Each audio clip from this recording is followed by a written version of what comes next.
43 teams to go on my road to predict all 131 teams this college football offseason. We're moving on to the South Alabama Jaguars, and this is the team that last year had some pretty solid talent on it, right? There was a lot of solid defensive talent on this team. Offensively, they had one of the best wide receivers in the nation in Jalen Tolbert, and it was a team that could have pushed for a bowl game spot a season ago. However, this team ended up falling just short, despite, in what my opinion, the pretty solid talent they had on it.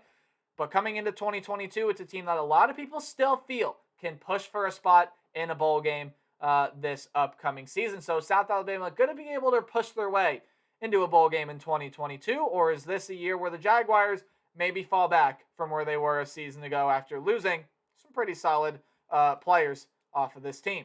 What's up, Tailgaters? My name is Tailgate Nate, and welcome to my channel. I'm predicting all 131 teams this college football offseason, which means I'm doing your favorite team.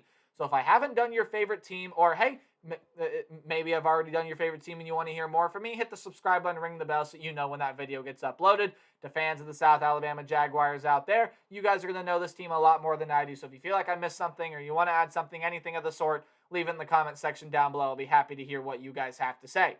South Alabama in 2022 are my 8th ranked team in the Sun Belt Conference coming into the 2022 college football season. And it's a South Alabama team that, again, was oh so close to making a bowl game a season ago. They were 5-7 overall, 2-6 in conference, and they had their struggles a season ago, especially offensively. Now, offensively, only 367 yards per game with around 25 points per game, and they really struggled rushing the football last year, only around 111 yards per game. Defensively, though, this was a pretty solid team. 354 yards per game with around 26 points per game. So defensively, pretty solid team. Offensively, this was a team that had their struggles. Now, when we look at talent that's that's leaving this team first and foremost, before we look at talent that is coming back, talent leaving this team, will you lose your starting quarterback from a season ago? Jake Bentley was that starting quarterback a season ago, and you lose his production, 2,476 yards, 17 touchdowns, 8 interceptions. Not a fantastic year by any means for Jake Bentley, but sat in there, got the job done. You also lose a running back in Kareem Walker, who had the most rushing touchdowns for this team last year. But again, there's only one rusher over 500 yards for this team a season ago, and he is coming back. We'll talk about him later. But Kareem Walker, 295 yards, 4 touchdowns, which again, the 4 rushing touchdowns was the most on the team last year. And losing that production, especially that touchdown production, could hurt a little bit for this team. When you take a look at some defensive talent leaving, this linebacking group when you look at wide receiver talent, before we move on to the defensive talent, again, here's the guy I talked about in the intro, and I'm going to be talking about throughout this video too. Jalen Tolbert. They need to find a guy to come up and replace him. He had 1,474 yards and 8 touchdowns a season ago in only 12 games. That does not include whatever he would have done in a bowl game if South Alabama would have made it that far. And only on 82 catches as well, 18 yards per catch, insane numbers from Jalen Tolbert. You're also losing Cade Sutherland at wide receiver, but Jalen Tolbert, man, that is a huge, enormous loss, and definitely the biggest loss to the South Alabama team this year. Now looking at defensive talent, man, it's a linebacking group that just got decimated. Jamal Brooks, Chris Henderson, Sean Jennings, Christian Bell. You lose all those guys. Jamal Brooks was the leading tackler out of the bunch, had 42 of them, and a pick. Chris Henderson had 3 sacks. Sean Jennings had 2 sacks. And so definitely losing talent there off of this linebacking group. And in the defensive back 7, including the defensive backs, Devin Roquette is gone, as well as Trey Young, and then David Flennard. A couple guys that are leaving that defensive back. Devin Roquette, I believe, went pro. So losing some pretty key defensive talent. Some key defensive talent here on this team is gone. But you also have some key talent coming back. Now, a question mark coming into the year is the quarterback position.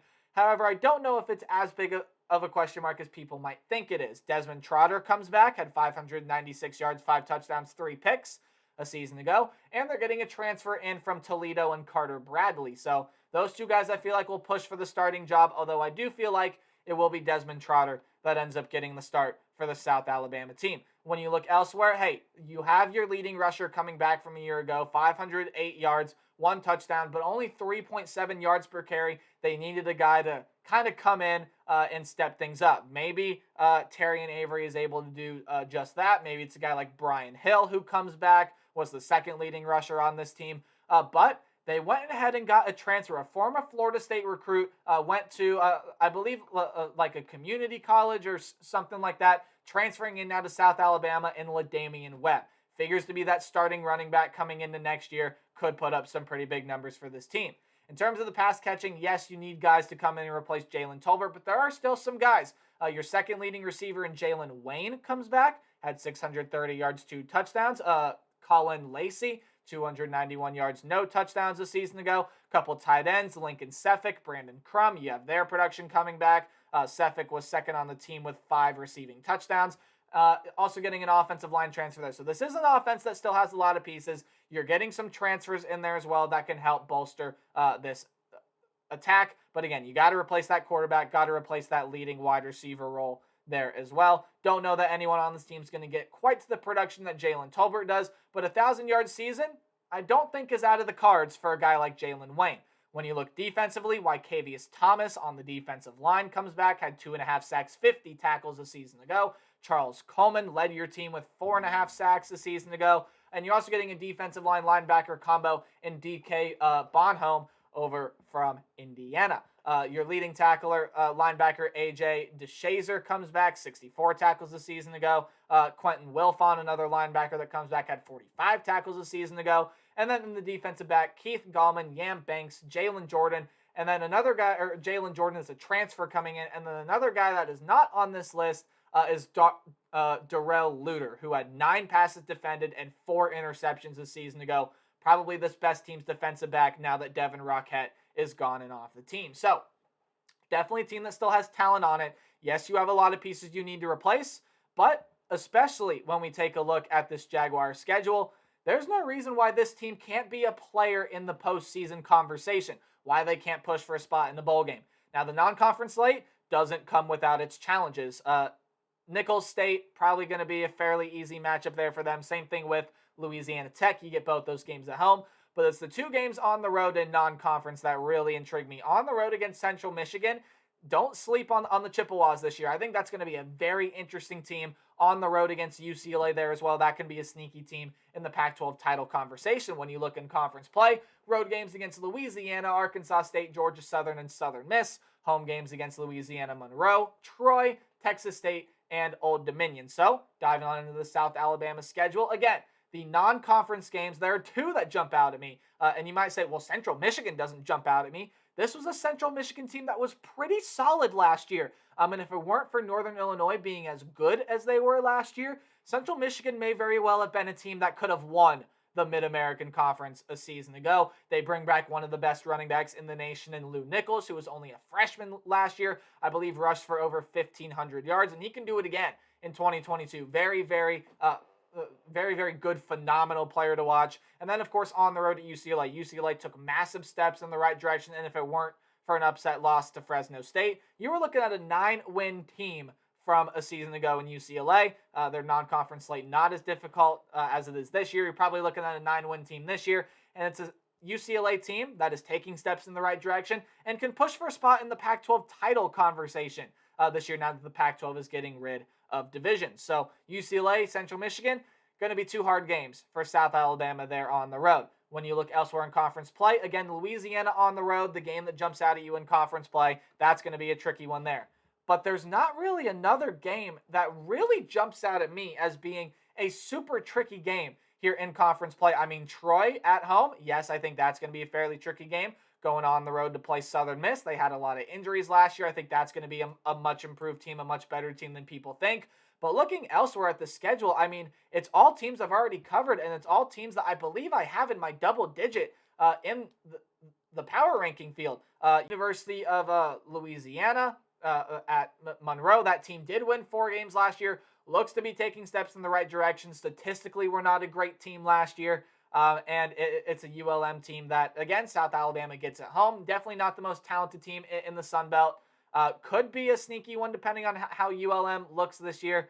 And there are a couple sneaky road games. I mean, on the road to Arkansas State, that team should improve from last year. On the road at Georgia Southern, they're getting Clay Helton. That team should improve from last year. But they're not really teams that you look at and think, oh, those teams are going to make a bowl game this year. Same thing with Texas State and Old Dominion. Old Dominion made a bowl game last year, but I think they're going to have their struggles in the Sun Belt in 2022. So in terms of strength of schedule here, your non-conference games, there are some tough ones. But once you get in conference, a 6-win season is very doable for the South Alabama team. Now, I don't do game-by-game predictions. I do a more percentage-based outlook.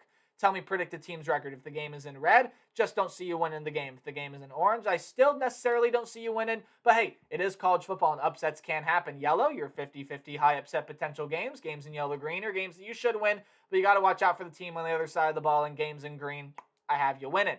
So, Nicholls State at the beginning of the year probably should be able to go ahead and win that one. Now, when you look elsewhere, Louisiana Tech, feel like you should win that one. And I feel like you should also be able to beat Arkansas State, and I feel like you should be able to beat ULM there as well. Texas State, you maybe even can highlight that game in the yellow-green shade of color right there. I think that's a game that South Alabama, look, they get them at home. I think that's a game that South Alabama more than likely can win there against a team like Texas State. When you look at the rest of the schedule, though, there is a game in red that's on the road to UCLA. I just don't see a way that South Alabama is able to overcome what UCLA has on this team, especially going on the road to play in the Rose Bowl. I think UCLA is going to be a pretty solid team this year. Don't think South Alabama is going to have much luck on the road in Pasadena. Now, when you look elsewhere in non-conference, again, I think they should win those two non-conference games against Nicholls State and then against Louisiana Tech. But that Central Michigan game, I think they're going to have a hard time winning that one as well. I think Central Michigan's going to have a solid offensive attack, a solid defense this year, a team that I like to win the Mid-American Conference this year. Now, that's not my official pick, but it is a team in Central Michigan that I do really like. So looking at Central Michigan there, I think it's a tough matchup for South Alabama. And in conference play, I only got one game in orange or red, and that's the game against Louisiana, going on the road to play. Don't think they're going to have much luck against the Raging Cajuns. But everywhere else, there are a lot of winnable games here. Again, I think they most likely can have a shot to beat ULM, to beat Arkansas State, to maybe even beat Texas State, although that game is highlighted in yellow. It's a lot more of a 60-40 game for me, so you could put it in yellow-green. But when you look elsewhere, I mean, winnable games are on the schedule. At home against Old Dominion, I think that's a team that's going to have their struggles this year joining the Sun Belt Conference. On the road against Georgia Southern, a team that wasn't great last year. Now they should expect improvement there. But hey, probably South Alabama, you may see the ones being favored in that game as of right now. Southern Miss on the road. That's a team that wasn't great last year, but are dealing with injuries. That might be the toughest game highlighted in yellow apart from the game against Troy, which is the Troy team that I really like. Overall, when I look at this team for South Alabama, I do think they have to replace a lot of pieces, but I think the talent is there. And looking at the schedule, I think a 6-win season is very doable, and that's what I got South Alabama going in 2022. Yes, this team may not offensively be as talented as they were a season ago with losing the likes of Jake Bentley and Jalen Tolbert. Defensively, you're going to have to replace some guys in the defensive back, but you have a lot of your leaders coming back, some transfers coming in as well. I don't know, guys. I think the South Alabama team is going to be able to do just fine in 2022. Got them going 6-6. Now, with that being said, this schedule could come with its struggles and maybe the talent they've lost. They lose more than we think. But I also don't see them doing much better than 7-5. I got them 6-6 making a bowl game. Fairly simple schedule in my opinion. I think they have the talent to do it. Let me know what you guys think about the Jags down in the comment section below. And be sure to like, comment, subscribe, anything like that. And remember to play hard but tailgate harder. I'll see all you guys in the next video. Goodbye.